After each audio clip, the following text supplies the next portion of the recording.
And now, ladies and gentlemen, you are entering New York's greatest place for all things film. Starring your host, Tommy Smart, your co-host, DJ Gowski, your head of reviews, Brother Wells, and your news anchor, Haley Marks. We now enter the studios to bring you The Screening Room on WRHU. Good morning. It's Thomas Hunt live in New York. Gowski's bringing me to you via the magic of WRHU 88.7 FM. And for the next hour, we're going to bring you all that is great and wonderful in the cinematic universe that is the world. Of course, it's Hollywood. It happens. It's a thing. So, yeah, of course, Thomas Smart. Gowski's here. Billy Wells is here. Haley's here. So we're all alive right now, which is a good thing. And, of course, for the next hour, we're going to talk about other stuff, which is kind of cool. And so it's going to be a Just Us day. We don't have anybody calling in or, any pre-taped stuff. So we're just going to be chilling here, talking about movies and stuff like that. Really interesting. Kind of think about this Gowski got, Marvel. Not too into Spider-Man anymore. Their love affair is over. Well, the spin-offs at least. Yeah, that's true. Their love affair is over. It's over. It's done. They got nothing. Yeah. It's got nothing. I don't know about that. I'm just saying. You think so? Yeah, I think so.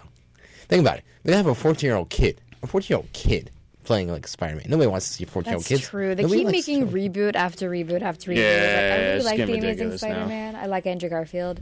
Yeah. But then after Spider-Man 2, he was like, nope, not doing this anymore. Yeah. Yeah, well, I mean, I'm not too thrilled on this Spider-Man here, especially since now they're going past the origin story, and now they're, Right. Well, we'll see how it trying to goes. explore more things on them. Sorry. I know These it's spin-offs, though. Yeah, we'll talk about it later in the show. And then, other stuff, too. First off, just want to say, so you hear about Jim Carrey's girlfriend dying? No. What was this? Oh, a couple days ago. Oh, cool. All right. Newsflash. Dun, dun, dun. Okay. Jim Carrey, actor, comedian, been around a while. 90s, he was really huge.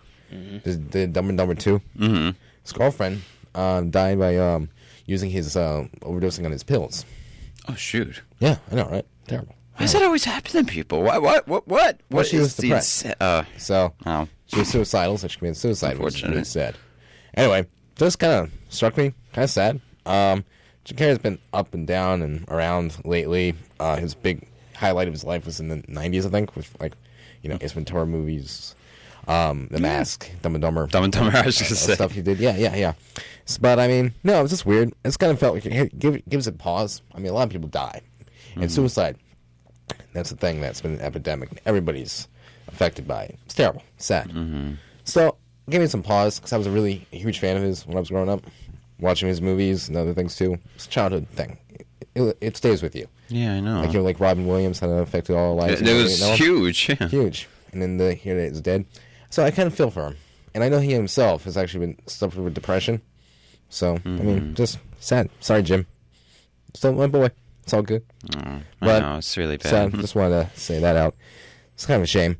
But yeah, it happens in the world. Anyway, so later in the show, too, we're also going to have Sicario. Reviews on Sicario.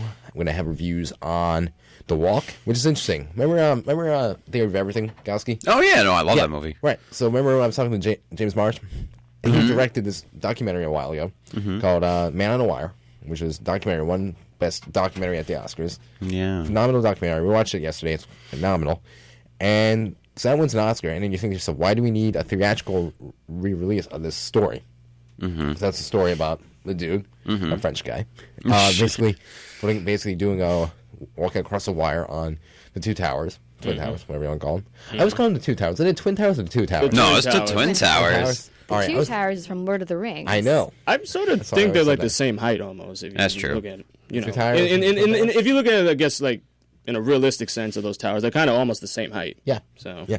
So I always thought about that. So that's one thing. That's one thing we're going to talk about. I Anyway. mean, it's funny that you mentioned that because yesterday I actually went to the 9/11 Museum. Oh, yeah? Right near One World Trade Center. Oh, yeah? And it was really, really powerful. It's very emotional. Giant building, right? Well, What any giant building? Well, I mean, Giant Memorial. Well, that's true. I mean, the buildings are no longer there. But the One World Trade Center is there. Yes.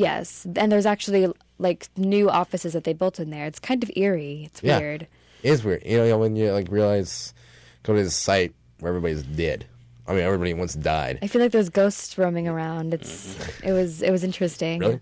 Yeah, but it was very honorable. It didn't feel touristy. Of course, yeah. The only thing that that really did kind of bother me about it was there was actually a gift shop at the 9/11 museum, and I was like, why is there a gift shop at a 9/11 museum? And they sold like T-shirts with the towers on that, and I'm just like, okay, this is kind of disrespectful.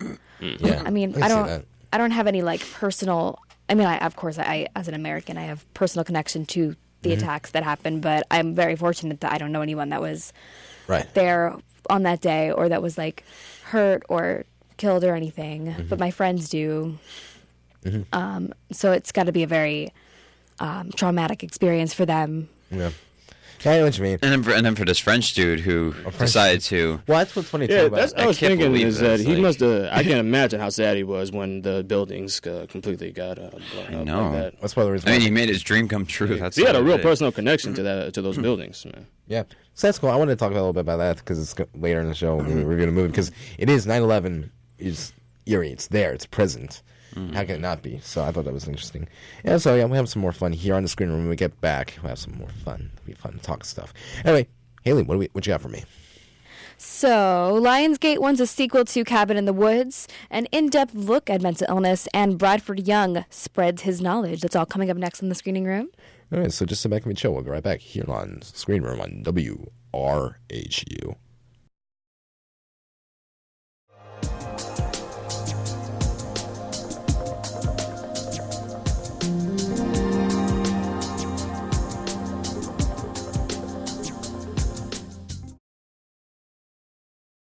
Good news for horror fans. Bad news if you hate unprompted sequels. Writer of Cabin in the Woods, Drew Goddard, says Lionsgate is very interested in a follow-up to Cabin in the Woods. Goddard says he and his co-worker Joss Whedon had no intentions of creating a sequel. The film surprised critics by just making it to the big screen. The debut was initially delayed due to MGM's near bankruptcy back in 2011. Goddard reports there is no script in the works for Cabin in the Woods 2 yet, but since Lionsgate Studios is expressing interest, he and Whedon will begin working soon. Rendezvous with Madness Film Festival is back again and better than ever. The Toronto-based festival aims to inform viewers the realistic struggles behind mental illness and drug addiction. This year's most anticipated films at Rendezvous with Madness include Gabriel and Swift and Current. Writer and director of Gabriel says he wanted to tell the universal story of a boy trying to become a man while also giving an empathetic view of someone with a mental illness. The media often pictures those with mental illness as inhumane and dangerous. Swift Current is a feature-length documentary that explores NHL hockey player Sheldon Kennedy's journey from a young hockey player sexually abused by his junior hockey coach to becoming an advocate for victims in Canada and around the world. Swift Current makes its world premiere on November 6th at Rendezvous with Madness. Cinematographer Bradford Young, who most recently praised for his work in Selma, was named Kodak's 2015 Cinematographer in Residence on Friday at UCLA's School of Theater, Film and Television. The cinematographer residency program lasts 10 weeks and consists of screenings, workshops, and one-on-one sessions with Bradford himself. UCLA's film school's 10-week in-house professional program is currently the only one of its kind. Previous holders of this position include, but are not limited to, Dean Cudney, John Bailey, and Roger Deakins. That's all the news I have for you right now, but stay tuned for your next news update coming up soon. Tommy?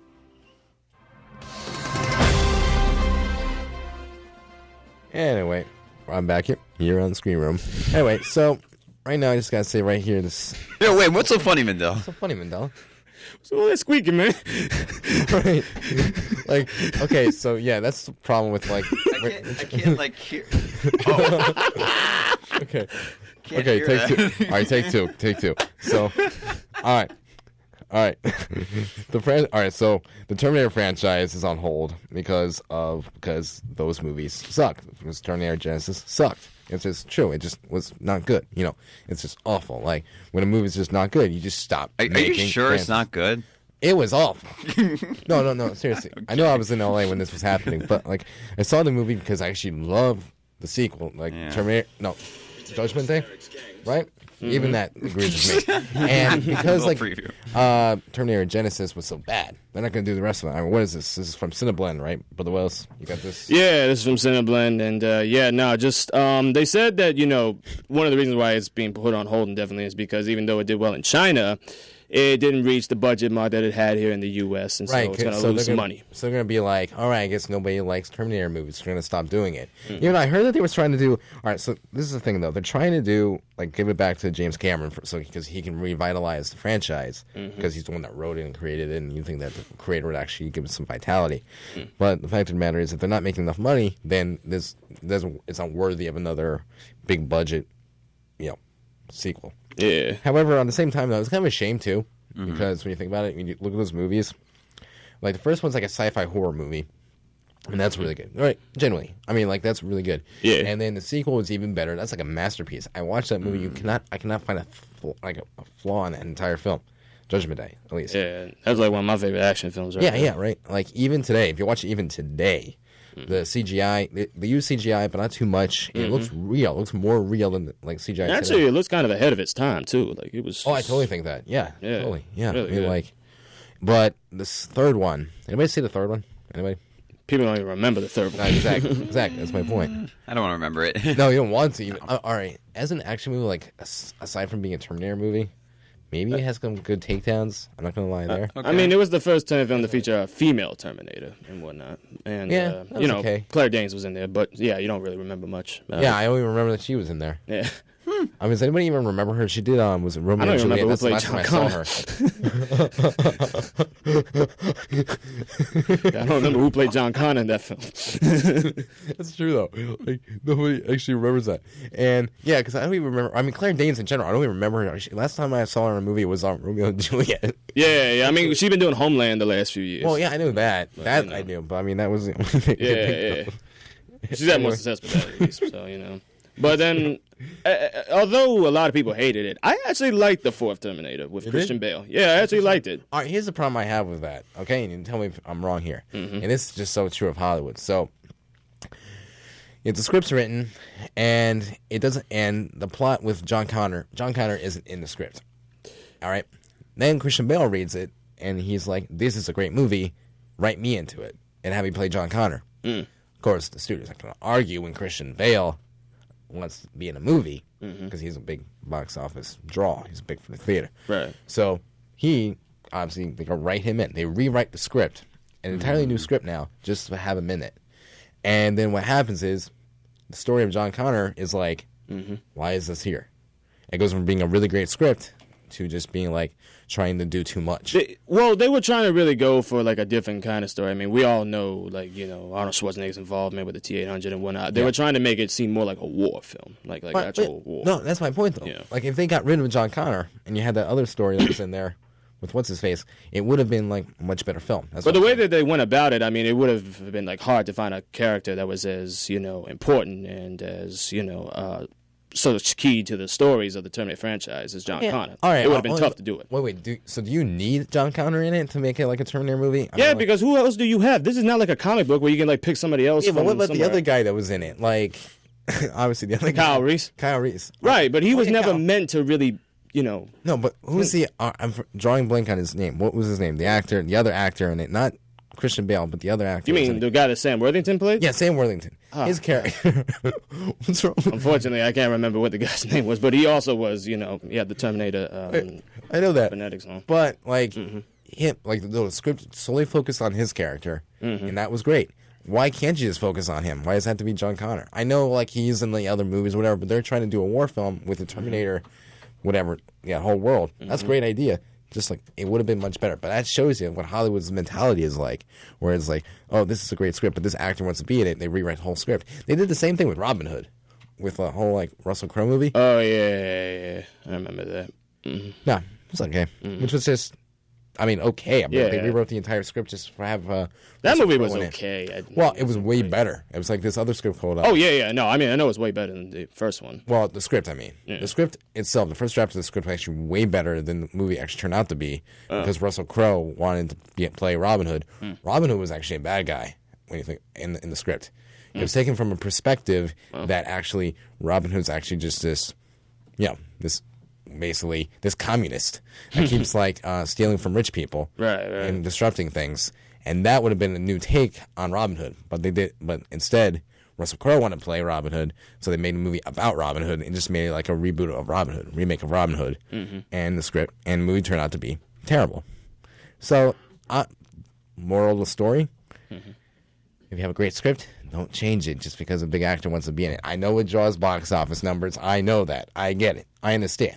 Things happen. But still, if the script inherently is terrible, then don't make the movie.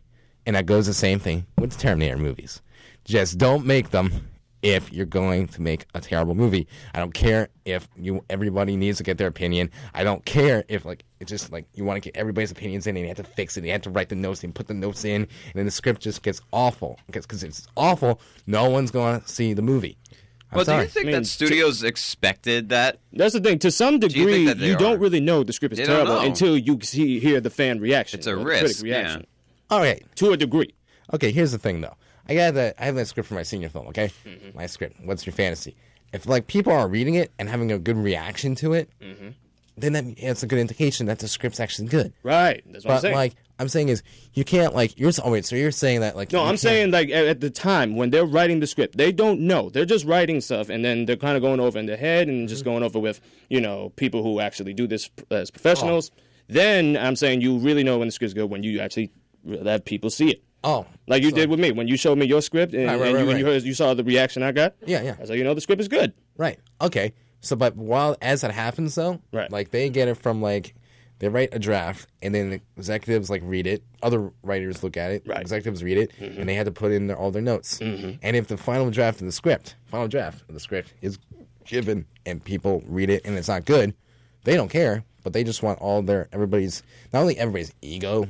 It's not. So you're saying that they give these scripts out to certain members of the public first? Well, no. I'm not saying that. I'm saying that when the script's finally done, and then people read it, it might just because they don't have because everything's on lock, especially with these big budget movies doing the new Woman movie for DC is doing. That's kept under wraps. Nobody's reading the script, but maybe it's because just the studios read it and nobody else outside reads it.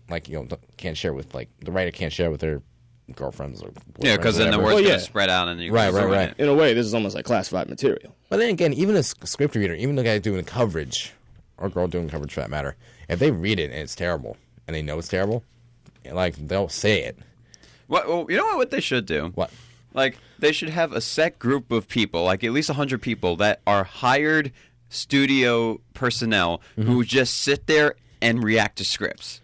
Well, they kind of do that. That's what the whole deal with the script readers. That's what interns are for. That's what interns are for. It's true. Makes sense. Well, but people who aren't even associated with the work of let's say a Paramount or Universal. Yeah. People who are from the outside. Get homeless people. They need money, right? Get them, put them in a theater. And there's plenty of them. Well, not a theater, but just see how they react to something. Have an interpreter. Have the director interpret the story and just read the story. I got you. Make a theater show and see what they think. Yeah, exactly. Yeah. Just hopefully they're coherent enough to hear. But here's it doesn't have to be homeless people, by the way. Well, there's plenty in LA, so that happens. It's okay. It's okay. It's here in New York too. Yeah, same here in New York. Oh, I know, but even crazier in Los Angeles. But that's a different story. That's a different story. Oh yeah, but no. What, you didn't notice them when you were out there? I did. It was just like New York. Or was it just to be? Oh, okay. It was just like New York. Too? Yeah, that's what I felt. Yeah. All right. Bottom line, though, they need to care more about how good the script is. I'm just saying, because if movies are just kept being just half baked. Half-baked. It's just true. If they're half-baked, no one's going to like them. No one's going to keep seeing it's going to them. be raw, Yeah. Well, yeah. Goes without saying. And that was what Terminator Genesis was. Well, Terminator Genesis had a lot of different problems, but that's a whole different thing. So, not going to get any more Terminator movies for a while. But it's okay because, Schwarzenegger, he's 67. By the time they make it, watch me, it'll be in his 70s. A 70-year-old Terminator. I think he'll still be with a cane, and he'll still be kicking butt. He'll be punching people. I know, right? But even they want to do that with Dirty Harry too. They want to keep making Dirty Harry movies. Him still working at it in his 80s. With Clint Eastwood. Yeah. I don't think that would work though. I don't think it'll work. But yeah, this happens. Okay, it happens. Weird things. Guess it's dumb. All right, Brother Wells, you want to talk about this Critics' Choice thing? Yeah, so the Critics' Choice Award, as everybody knows, is part of what I like to call the Big Four, which during award season, you got the Golden Globes, the SAG Awards, Critics' Choice Awards and the Oscars. For the first time, they're actually going to merge not only the Critics' Choice Awards for film, but also for television, and making this a 3-hour-long show, and they're also going to move this to a Sunday format. And this will be on before the Golden Globes. So this is supposed to just rival the Golden Globes. Wait, Pretty before much. the Golden Globes? Yeah, like how they're going to do it like the Golden Globes, because you know how they do both film and television? They're going to do the same thing here for the Critics' Choice Awards. Who was hosting it? Wait, last year's show? No, this year. year's. What was this year?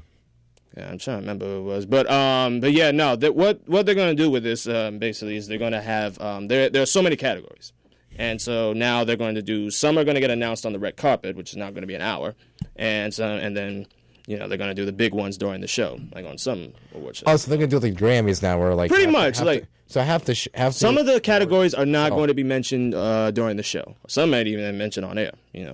Really? Yeah. So it's going to be almost like the way the music awards are done. Right. So they're gonna be really bad. Oh, we don't know. I mean, this is again, we're talking film, television, not music. So Well, I mean, and there's not gonna be like just like a concert show the whole time. all right. Well, that's true. It was bad. So yeah. Yeah. I mean, so they're just like doing it all into one thing. Yeah. Okay. Yeah. So That's cool. I have no problem with that. Yeah, I mean, and plus I think now they're trying to get like ratings and stuff like that. Oh, try to draw a bigger audience now to that award show. Because I mean, in the last few years, award shows haven't really. Because nobody cares about award shows. Well, I mean, they do, but they don't like care. Well, they haven't cared as much as they did like back in the day. Like, I mean, the I think Oscars people actually start was caring something when to it's talk like about. Best Picture, like Best Director, Oh, Best like- Actor, stuff that Right. majority of people recognize, but like people don't usually look That's what I'm into saying, all the like- time. Right. Not like us. Yeah, well, no, like at this year's Oscars, very few people even knew it was happening and whatnot. And then same thing last year and the year before that. So. Well, that's just a testament to the fact that actually there's actually multiple channels. I wasn't stations, but multiple channels people are gonna watch. I mean, back in the 50s, everybody just had like 3 channels, 2 if you're in the Midwest. Poor guys. Not only did they have nothing going on, but they only have 2 channels to watch on television. Sad. But I mean, Back in the day, back in the days of yore. But yeah, no, it's just like everybody used to watch the same stuff all the time. Everybody knew you only had 2, 3 channels, so apparently everybody watched the same stuff. Now, you check it out on YouTube afterwards. Pretty much. It's kind of, it's convenient, but I mean, like, nobody's ever watching the same thing.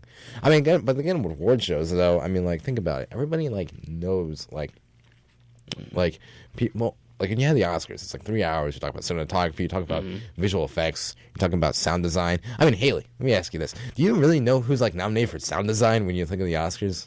Honestly, no. And I wish I did because Do you?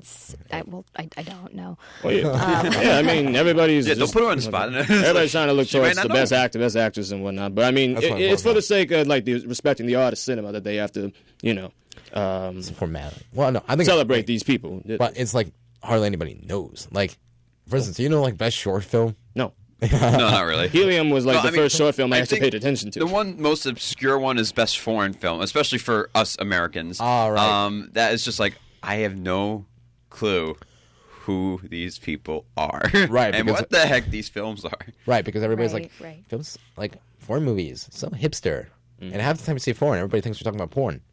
Just think about it. Porn films, I didn't make that connection, but sure. Like, Oh, really? not 100%, but you know. Oh, yeah. Everybody, no, just think about it. Every time somebody says, like, foreign films, most people would say, dude, you talking about porn? No. I've Foreign. never- There actually is an award show. it's a very There are an foreign- award show for that, Right, but I so mean, award shows. that's on channels that can't be watched by children over the age of I think it's like the Playboy channel. Wait, there's an award show for, for porn. Yeah. really? Oh yeah. How's that going? You mean how's that You ever going? That looks see- like I've been there. Oh, question. Yes? Yes. Are the Razzies filmed?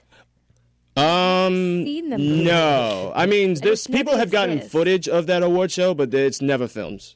Because I mean, that's an award show for the crappy films. Ain't nobody. I gonna see know. that. And then, like, so should you be honored if you win a Razzie? Because it's still an award. The funny thing is, people have actually shown up. Halle Berry actually went to get her Razzie Award for Catwoman the year she was nominated. And I've Yeah. heard Sandra Bullock did the same thing. So sometimes people actually do show up, but for the most part, no. It's it's not really an award show. Look at all these people getting credit that are not really recognized for credit, like to the major audience. I mean, like these things happen, right? I mean, These award Yeah. shows happen, but they're getting like these weird awards. It's like, oh, like you got that award, Oh, like, yeah. Good job. yeah, You great suck. job. You suck. Good job. That's Nobody likes you. That's how no one I takes hope that's it. not for everybody. The thing they need is the whole country saying, "Oh, I got an award for this incredibly crappy film that did terrible in the box office." Next thing you know, Joaquin Phoenix is going to get a bunch of awards because of the hurricane.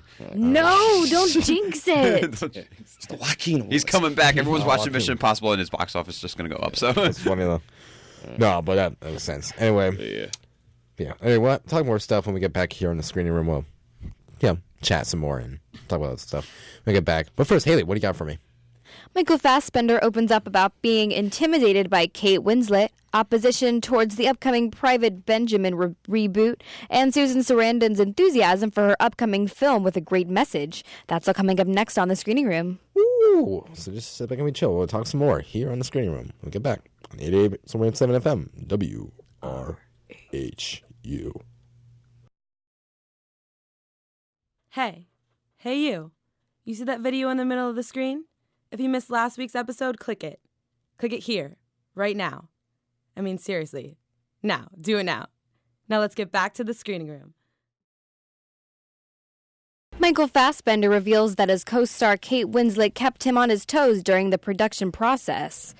In the film that chronicles the unveiling of some of Apple's most prominent gadgets, Fassbender takes on the role of Steve Jobs, the visionary behind Apple. Kate Winslet plays Apple's marketing chief, Joanna Hoffman. Fassbender and Winslet are similar because they both have native accents that they have to lose for American roles. Fassbender recalls that by the end of the first read-through, Winslet already had her American accent down pat. Meanwhile, he still had to work on his. Ultimately, Fassbender thought to himself, "Oh no, I'm so far behind." Winslet's real-life preparedness paralleled with her role in the film, where Joanna serves as a maternal figure in their, quote, work marriage. Winslet jokes to Fassbender, "I definitely felt like I had to look after you. If it's not broke, don't fix it." That's the way the producer of the original Private Benjamin feels about the upcoming reboot. Nancy Myers, the producer and writer behind the original, is opposed to the reboot starring Rebel Wilson. Myers says, "I'm not in charge, you know. I don't own it, but I like the one with Goldie Hawn. I thought that was good." The upcoming film stars Wilson, who also portrays a redneck who enlists on the armies to dodge an unusual situation. The original film raked $70 million at the domestic box office and snagged Oscar recognition, including Hawn's Best Actress win and the late Eileen Brennan, who was nominated Best Actress in a supporting role for her portrayal of Captain Doreen Lewis. And a groundbreaking film makes strides for the transgender community. Susan Sarandon is stoked to be part of the upcoming film about Ray. The film shows the journey of the character formerly named Ramona, who transitions to becoming a male, Ray, played by Elle Fanning. In the film, Sarandon plays Ray's grandmother. Sarandon beams about the film and how it will help spread awareness of these issues that the transsexual community faces. You have all of these special people, like butterflies transforming into something else, and make us all stop and realize that our definitions of what male and female is so much bigger. The film also stars Naomi Watts and hits theaters in November. That's all the news I have for you right now, so stay tuned for more news coming up soon. Tommy? Yeah, it's Tommy Smart, live in New York. Galski's bringing me to you via the magic of WRHU 88.7 FM. So, Galski, yes. what's up, man? How you doing? I'm good, dude. You know, my throat is killing me. I'm so sorry. That's why I'm not talking much today. I mean, I got tea here. I'm hanging in there. Hanging in there. Yeah, right. Who likes tea, guys? Like, That's fine. it's nice Lipton original right here. Yeah. So, I mean, right before we talk about the Spider-Man thing, I want to mention real quick, I had this realization about the film we're going to do. You know, What's Your Fantasy? My next movie. Yes. I had this Oh, yes, realization yes, about- yes. And I was talking to somebody about it. This girl, Ariel, about it. And she was like, what makes it different? What makes it different than anything else, like any other movie? Like, all you do is sell drugs. Why you It's a gotta lot sell of drugs. But I mean, like, and I'm like, it's true. I mean, I don't do drugs, but it's like, you know, come on, it's popular. But she was telling me, what makes it different? What's the premise? I'll go premise. The guy sells drugs through a McDonald's drive-through because he wants to basically move to California with his girlfriend. Girlfriend. I mean, what's the difference? why? It hasn't been done yet. It's been done. I think it hasn't been done. But the point is, I said, like, what makes it different? What makes it unique? You know, it's unique because I'm doing it. But anyway. That's the of course, Tommy, of course. It's different because and maybe I had to break it down for the whole psychology of the character. And I came to the realization just about how, oh, cool, this is what makes it different. Love is a disease. And that's the theme of the movie. And I said this before, love is a disease. And it's kind of cool when I realized that's why I was breaking it down for her. It's like, no, love isn't a disease. It's like a drug. You have to talk about it like drugs. Yeah, there's a song called Love Is it like Love Is My Drug? It's Fred Kesha. Kesha? Oh, yeah. Love Is My Drug or something? Not surprising. So, Right? Your love, your love, your love. Is that what it is? My drug. Yeah, that one. Yeah. Yellow? And so, Lovely listeners got to hear my singing voice I know, right? early in the morning. But, like, what I thought about was, like, how what that movie does by saying love is a drug, it actually critiques cinema's portrayal of love. And I thought it was cool. I'm like, cool. So I finally got something, like, tangible, actually, to, like, go upon when, like, making it. So that was kind of cool. But I just thought it was cool. Like, you know how love's always portrayed in movies? It's like this, like, euphoric moment of, like, just, like, internal, like, joy. Of Of happiness. course. I mean, Yeah. there's a beautiful film music. There's kisses. Kisses. Kisses. The kissy was... Wow, you totally just stooped to a whole little... I mean, I'm on there's myself. the meet cute when it's like, meet oh, cute. boy meets girl. They like run into each other. Like, oh, sorry, Bashing of the eyes, you just dropped like- all of your stuff on these stairs. Let me help you pick it up. Oh, hi, my name's Rob. Hey, I'm Elisa. Oh my God, there's this guy Rob that I just ran into on the subway. Wow, what do you know? We Yeah. actually work for the same company. Like literally, like And every just, single rom com. I love you. I think it's just the fact, like, you could take the most abstract similarity. It's just like, hey, like, you know what? You're standing here. Hi, I'm standing here, too. Oh my God. Wanna- We're in love. Let's I make think I'm out. in love with you. But you're saying this is different than that traditional meet cute? Oh yeah, because I'm saying that because the entire thing is I'm saying that's a disease, and basically, when my character does that happens to my character, but it's in the context of where I'm being self-critical of how cinema portrays love, in that sense that is not actually love. That's something thing that makes you do weird stuff. Like you are on this path of living your life, and then you fall in love, and you just decide, I'm going to drop everything and run away with this person, when in fact that is not sane. So I'm being self-critical of how cinema actually talks about love. It's a movie that normally portrays love like that. I'm saying that's not actually love. I think it's cool. Oh, you're like know, what? you're basically portraying the like what the crazy things loves make you do. Yeah. Oh, okay. Okay, everybody. It's basically differentiating between genuine love and romantic love, and I just thought it was cool. And that's cool because it makes me happy because it makes it like a text of bliss rather than a text of pleasure. I'm totally revamping the whole social structure of what cinema is supposed to do. So I'm happy about that. This is what my thought is on this. Okay. Relationships in movies Yeah. are like, you know, they seem. I mean, they have their ups and downs. You know. Oh yeah. Relationships in movies are very, you know, movie-esque and very compelling to the heart Right. and everything, very free going. And then when you get relationships in real life, the majority.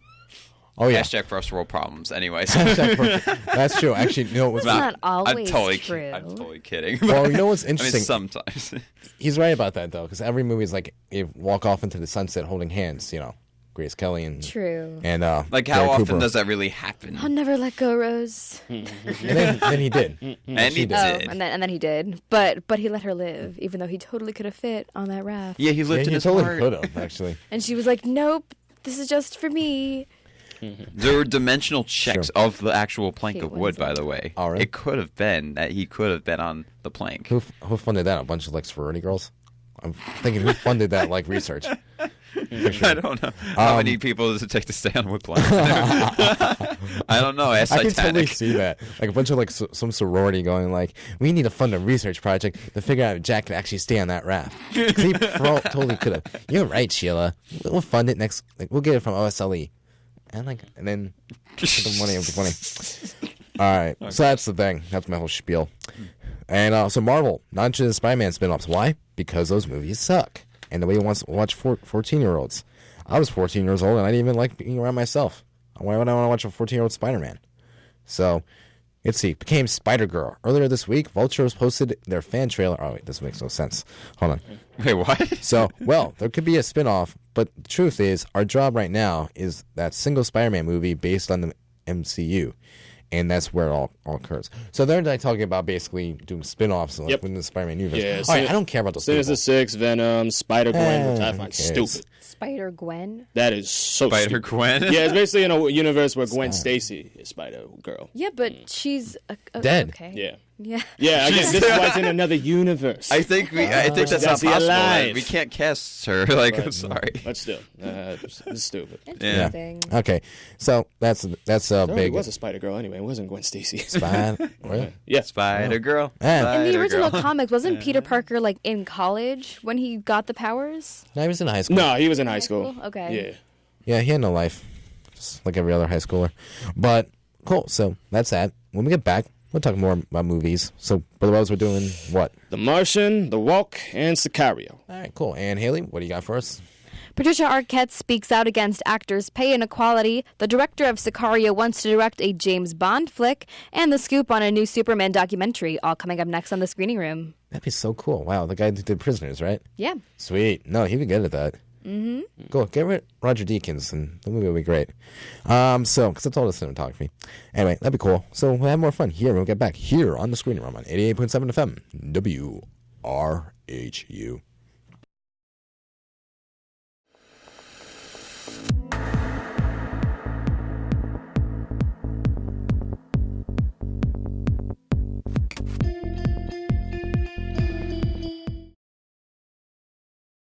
Actress Patricia Arquette addressed the issue of actors' pay inequality during her acceptance speech at the Oscars last year, but her battle is not over yet. In an interview with Fortune, Arquette addresses pay inequality as a known issue, saying, quote, "There's very few successful women in Hollywood, and that needs to change," end quote. Arquette isn't alone in her fight for women in Hollywood, as Emily Blunt called for more female action stars, and Charlize Theron complained that when she was being offered significantly less than her male co-stars in the sequel to Snow White and the Huntsman. Arquette is currently doing what she can to shine light on the issue. In action movie news, Denis Villeneuve's drug trade thriller Sicario is currently up and coming. But what if he tackled the James Bond series next? Villeneuve is a very plausible candidate for direction of the next film in the franchise, Bond 25, and hopes to add poetic meaning into the action trilogy. Villeneuve is best known for directing 2013's Prisoners and is currently working on a Blade Runner sequel. Sicario is in theaters now. Is it a bird? Is it a plane? Nope, it's a Superman documentary. Brett Culp, the filmmaker behind 2013's Legends of the Night, is currently at work for his next superhero documentary, Look to the Sky. Like Legends of the Night, the film tackles ideas about superheroes and how they impact people. Look to the Sky is currently set for a fall 2016 release. And that's all the news I have for you this week, but tune in next week for more movie news straight from Hollywood. Back to you guys.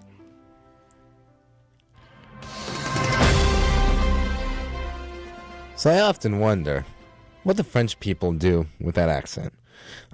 Honestly. I think he's like part Canadian too. Part Like, Canadian? He's from the French part of Wait, Canada. Dennis Pablo? Villeneuve. Pablo. What man named Pablo would be from France? No, but what's his name? Like Pablo or Philip? No, Or Denis Villeneuve. Who's that? That's the director. That's his. That's the director she just mentioned. No, not her. I'm talking then about. who were you talking I'm talking about the walk character, the guy from the walk. Oh, so that's what you want to start with? Yeah. All right, so then we start with the walk. All right, let's start with the walk. Okay. So this is basically the story of Philippe Petit, who was a tightrope walker, and he had the crazy idea in 1971 to put a cable between the Twin Towers back in the 70s and to walk on it. And he actually managed to do this about 8 times back and forth, and this movie basically looks at his story. And let's go to the clip. Voila. My dream. And this is you. Yes. It will be the most glorious high wire walk in history. And how high must this wire be to make so much glory? Over 100 stories high. Where do trees like this grow? These are not trees. two magnificent towers. 100 meters taller than the Eiffel Tower itself. So what is that accent? What is that accent? It's a French accent, man. Yeah, I know. You can't recognize the French accent? No, I can't recognize a French accent, but it'd be nice if you got like a French actor to play a French man. Very thick No, it's French a pretty good French accent, though, in my opinion. But anyway, let's get to the movie. All right, so like no, that is the movie. I mean, like again, it's just a little bit distracting when he has that accent. It's distracting for you? Oh yeah. How is it distracting? I know like Joseph Gordon-Levitt, so it takes me out of the diegesis of the film if he's like playing a French man. And He's putting on an accent like any other actor that's done this thing. I know, and I didn't like it when they did it. And it's just like it doesn't work for me here. Really? I mean, I'm not. You don't like when actors do accents? It takes me out of their. I mean, they have to a degree. Yeah, they have to do it because this guy was French. He wasn't anything else. I know. I'd rather they just got an unknown to play him, an unknown, because they got an unknown to play him. Then like actually, I'm like it'd be more believable. It just kind of loses me here. This is gonna be. I don't know how it loses you. This is mind blowing. This was mind blowing right here. I'm not saying visual effects were incredible. Oh yeah, I wish people could actually buy a ticket for the last 30 minutes of the movie. Well, no, I mean the story like leading up to it was pretty good, and then I like the directional choice they made would make it very jazzy, vibrant, and showing how almost eccentric Petit was back then because he wanted to do so many things. He was talented. He was a juggler, tightrope walker, and he met a lot of different crazy people. Yeah. But still, great, really great movie. I really love this. Robert Zemeckis did a fine job with this picture, and yeah, it's really good. It's a must see. Yeah, so, go see it. All right, it's not bad. It's just like I didn't like some of the whole like where he's narrating is like I got it to a pet, whatever her name is. Like I love her. Then he says I love you, and like I didn't like the whole narration. It like spoon feeds you some of the information that's going on through it, and you didn't really need that. It was kind of annoying, but Zemeckis seems to be doing that more nowadays. Not saying that I'm not talented, but I'm just saying that kind of annoys me as an audience member. But not. This isn't a bad movie. I say go see it because I mean honestly, it really is dope. I mean, granted, Man on the Wire is also phenomenal, and you can watch that on Netflix for just your Netflix subscription. So that's like practically free. And one last thing too, also, is that you really get to feel like you're actually on the tightrope with the guy. Yeah, it's that's just crazy. So I can sort of see how people got vertigo from this, but still, it's an amazing experience. So I say see it too. I mean, it's good. Is it good in IMAX? Did it have an IMAX? Yes. Yeah. Actually, this is pretty decent in IMAX. I ain't gonna lie. Nice. Wait, go watch it on your phone. Yeah. But it's good in 2D as well. So let's do The Martian next. Okay. Mr. So you want Martian. to go a little higher, essentially. Yeah, hi. All right. Martian. And then we'll bring it down. Yeah, But yeah, The Martian, The Martian pretty much is about a group of astronauts who go to explore Mars. They've been there for about 21 sols a days, and Mark Watney, who's one of these astronauts, actually gets debris gets thrown everywhere, and he gets knocked out of the way, and so he's left on the planet. He's stranded. He has to grow food for 4 years while NSA has to. NASA, sorry, NSA, Jesus. NSA? What's up, drinking? While NASA tries to figure out a way to bring him back home. So let's go to the clip. 1,200 kilometers in diameter, bearing 24.41 degrees. That's tracking right towards us. Based on current escalation, estimated force of 8,600 newtons. What's the abort force? 7,500. Anything more than that, and the math could tip. Begin abort procedure. Let's wait it out. Prep emergency departure. We're scrubbed. That's an order.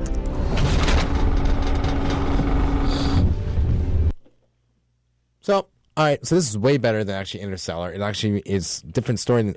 More lighthearted. Yeah, more lighthearted. I mean, it's like some people say it was funny. I didn't really laugh at it. It's okay. I thought it was funny. Yeah, it was decently funny. Decently funny. Yeah, some things made me go ha ha, but nothing like ha ha ha. Oh yeah. Nothing was like laugh out loud. Yes. Except for Childish Gambino, he had a few funny parts. Oh yeah. And he was good in it. I didn't like the casting. I got annoyed by that. I mean, like here's the thing with the casting. Everybody's too young. I'm serious. Too here. young. Yeah. These are like middle-aged people. Some of them in their 30s. Matt Damon's almost 45. I know, but the people that actually run this stuff, they're in the 60s. Have you read the book? Oh yes. You read the Martian book? Yes, I did. I don't believe you. Mr. Martian. Yes, I don't believe you. Yes, I did. And here's the thing, though. It's a good book, but it's not a great book. And here's the thing. It annoys me that actual people that would actually be doing this, Matt Damon would actually be the youngest person working in this entire movie if that were the case. He's like 43. If you don't send this like 28-year-olds into space, it doesn't work that way. Well, still, regardless, I mean, this was the cast still gave great performances here. Matt Damon as well, especially. I mean, we're focusing on him. Oh, no, I'm not hating on them. I'm just not hating on the performances. I just didn't like the casting. It was believable. All right, well, then who would you want to have? I want basically like someone like the Terminator in the 60s. Yes. In the 60s? You want old senior citizens to go into space? Yes. What is the matter with you? I mean, I guess they want to survive off of the liftoff. No, look, they're retired. They're about to retire. They might want to do something more enthusiastic with their life. Like, so I didn't even get in the suit. I wanted to try, man. Anyway, in real life, it works that way. People, this is a really great film here, and this is very different than Interstellar. A nice survival story, and Ridley Scott actually gives a great film again after like several years. Yeah, whatnot. So I say for Ridley. I say, you guys can skip it, but hey. See it. Nah. See it. Anyway, Sicario. So Sicario, this is basically a drug story here. So the story focuses on Kate Mesa, who's an idealistic FBI agent. She gets, because of her skills, she gets put on a task force to go and find a very brutal, sinister drug lord in Juarez City, Mexico. And she kind of gets in over her head and discovers some very mysterious, funny business going on down there. And let's go to the clip.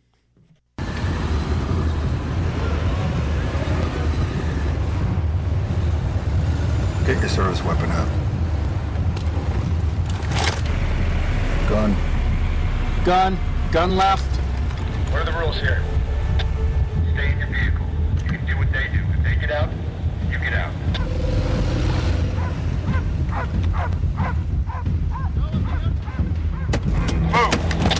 Wait. So, here's the thing. Great cinematography. Nighttime actually looks like night here. Emily Blunt is really cool. Environment for the story actually makes you feel grimy nuts. You feel like crazy. This is very gritty, real, hardcore. And like the world of the movie is actually really dope because you go in and you actually feel like you need a shower. Afterwards.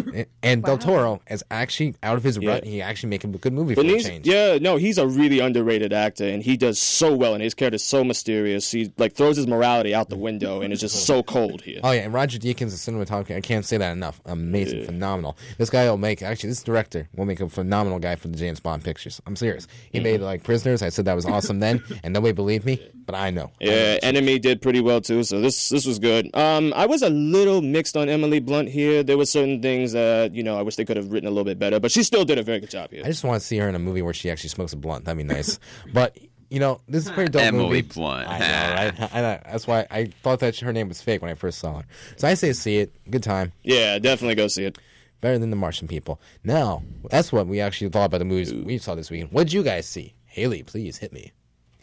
Well, coming in at number one this weekend is The Martian, grossing $18 million on its opening weekend. At number 2 is Hotel Transylvania 2, which grossed $7.5 million this weekend and $65 million overall. Next up is Sicario, grossing $4.2 million this weekend and $7.2 million overall. Followed by The Intern, which grossed $3.5 million this weekend and $28.4 million overall. And finally, at number 5 is The Maze Runner: The Scorched Trials, which made $2.1 million this weekend and $78.6 million overall. Now it's time for the Screening Room's Top 10. Alright, so Benicio del Toro played a mysterious character in Sicario, and so I decided to look at the top 10 most mysterious characters in cinema. Number 10, we got Elizabeth Salander from Girl with the Dragon Tattoo. Number 9, we got The Driver, played by Ryan Gosling in Drive. Anton Sugar by Javier Bardem is number 8. Number 7, Jason Bourne by Matt Damon. Number 6, The Mystery Man, played by Robert Blake in The Lost Highway. V for Vendetta by Hugo Weaving. At number 3, we got Heath Ledger's The Joker in The Dark Knight. This is his version of the Joker. Number 2, we got James Bond, who's been played by several different actors. And then at number 1, we got Deep Throat, played by Hal Holbrook in All the President's Men. And that's your top 10. Anyway, guess what? We're about to have to wrap up things here, which is very sad. But hey, we'll be all right. We'll see you guys next week. Have a great week, everybody. And please tune in next week for another exciting episode of The Screening Room, live in New York from 10 to 11, Sunday mornings. It'll be fun. It's the best thing for a hangover I can possibly think of. This is The Screening Room with Tommy Smart and DJ Gowski. I'm Tommy Smart, king of the movie business, signing off. And remember, tune in next Sunday on 88.7 WRHU FM. You just left The Screening Room with Tommy Smart and DJ Gowski.